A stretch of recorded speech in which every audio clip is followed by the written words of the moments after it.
আসসালামু আলাইকুম ভাই ও বোনেরা, আপনারা কেমন আছেন? আশা করি ভালো আছেন, আমরাও ভালো আছি।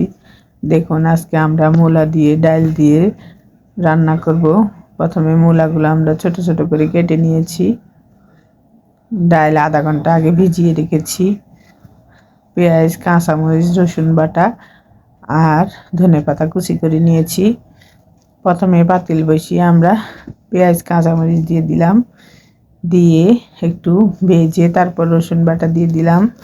রসুন বাটাটা একটু ভেজে হাফ চামচ লবণ, হাফ চামচ হলুদ দিয়ে দিলাম। দিয়ে ভালো মতো একটু কষিয়ে মূলা দিয়ে দিলাম। আমরা এখানে গুঁড়ামরিচ দিব না, কারণ আমরা কাঁচামরিচ বেশি দিয়েছি। কাঁচামরিচ দিয়ে রান্নাটা করব। এবার আমরা মূলাগুলো একদম ভালো মতো মশলার সাথে ভাজি করে নিয়েছি। নিয়ে এবার আমরা ডালগুলো দিয়ে দিলাম। ডালগুলো আমরা মূলার সাথে মশলার সাথে আর একটু ভাজবো, প্রায় 5 মিনিটের মতো এইভাবে ভাজবো। ভেজে তারপর পানি দিয়ে দেব।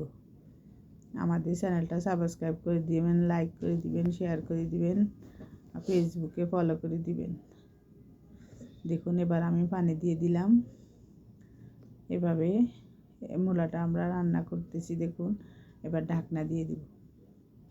ঢাকনা দিয়ে প্রায় 15-20 মিনিটের মতো রান্না করেছি। করে এবার ধনেপাতা দিয়ে নামিয়ে নেব। এই রান্নাটা এইভাবে খেতে খুব ভালো লাগে।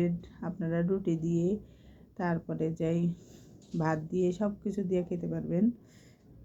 এবার আমরা এই যে দেখুন ভাগার দিব পেঁয়াজ, তারপরে একটু গোটা জিরা, শুকনা মরিচ আর তেজপাতা, এগুলো দিয়ে আমরা বাগার দিব। এভাবে বাগার দিয়ে মূলা রান্না করে খেয়ে দেখবেন, খুব ভালো লাগে। এই রান্নাটা বেশিরভাগ রুটি দিয়ে খেতে ভালো লাগে। আপনারা চাইলে সেদ্ধ রুটি, কাঁচা রুটি, পরোটা এগুলো দিয়ে খেতে পারবেন। নান রুটি।